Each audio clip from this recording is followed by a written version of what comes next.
Former homicide detectives of Reddit, what was the case that made you leave the profession? I have a family friend who was a detective. He said one of the worst cases was that of a boy whose father had picked him up by the legs and slammed him against the wall. He said you could see the marks on the wall and that it haunts him to this day. The boy was like 8 and being starved. He took some food from his father and he got mad and raged. It's awful to hear. In 2009, my dad got laid off. We were friends with the chief of police in our town, and he put my dad through the police academy. My dad's first month on the job, a woman was killed in a hit and run. It was a small town, so this was big news at the time. Except the driver drove over her, and it crushed her skull and her spine was sticking out. He almost passed out, and quit a few months later, when he got another job. My dad retired from the state police. Early on in his career he was a diver for them, recovering drowned bodies, that sort of thing. One winter he had to recover the body of a snowmobiler whose sled had fallen through the ice. Brought the body up, and the skin on the guy's knuckles was gone, worn right to the bone. Why? Because when he went down he got disoriented and lost the hole in the ice. He'd worn his fingers bloody trying to claw his way through the ice. Dad said he put in for a transfer the next day. He was done with diving for bodies FFS. My dad worked homicide for 4 years, while I was between 6 and 10.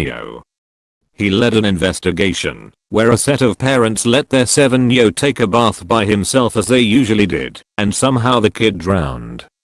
My dad had to carry the kid out and apparently he looked almost identical to me. My dad dropped his badge off at the station on the way home that night. Current detective of around 8 years now with 14 in law enforcement as a whole. I've seen lot I wished I hadn't and many more that were unremarkable and not worth remembering. Kids are always the hardest and most unnatural. Heavy decomps are weird and pretty awful. But I think I speak for most anyone who is credibly answering this question. It's never one case. It's just the whole pile over many years. I liken it to rolling a d20. Every fucked up scene is roll for insanity. One day it's gonna come up a 1. My mom was a prosecutor in Cook County in the 90s. She worked nights and frequently went on ride-alongs with cops. She talks a lot about how numb you become to the violence.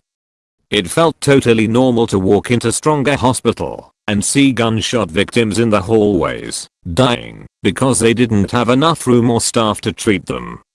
Then she had kids, and couldn't handle it anymore. Now she doesn't even like true crime. Edit, should be Stroger Hospital not Stronger, but mobile is being weird, and won't let me fix it. Ever see that show Lieutenant Joe Kenda Homicide Hunter? He was a really good homicide detective that solved like 400 murders. He said in an interview that he quit being a detective after a pedophile was arrested and trying to say the kid he molested came onto him. According to Joe Kenda he beat the shit out of the guy and resigned and retired that day. Not me, but my brother knows a lot of cops who ended up quitting after a few cases. Probably the two I remember him talking about the most that really messed with some of his cop friends and caused a couple of leave was walked in on a murder case where a man's brain had been beaten out his skull. It was so bad, not only was her pronounced doer, but there was brain matter and blood on the ceiling. A mother begging my brother and his co-workers to promise that they'd find her daughter who went missing. My brother always says never to make a promise to a parent like that. Not only does it build them up to possible hit the ground harder, but it can also mess you up too, that you wasn't able to keep that promise. They ended up finding her daughter's body, and when my brother and another cop went to deliver the news, he said it was really hard to keep a blank face, while this mother proceeded to fall to her knees and have an emotional breakdown right there in front of them. After that, my brother refused to deliver any more news about a parent's dead child, never became a detective, but interned with my local medium-sized city department while in college. First thing in the morning, 6:30 a.m., I went with a detective to respond to a suicide call. Got there and he had me talk with the man's wife while he got caught up with the responding officers. She was obviously inconsolable, and I wasn't trained to deal with this. I did the best I could. The man was naked with a belt around his neck on the bedpost.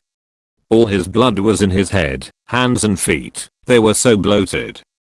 They said it was probably a slow death because he was relying on his own partial body weight. I saw my internship through, but I decided that day I wouldn't be a cop. Thanks and see you in another video.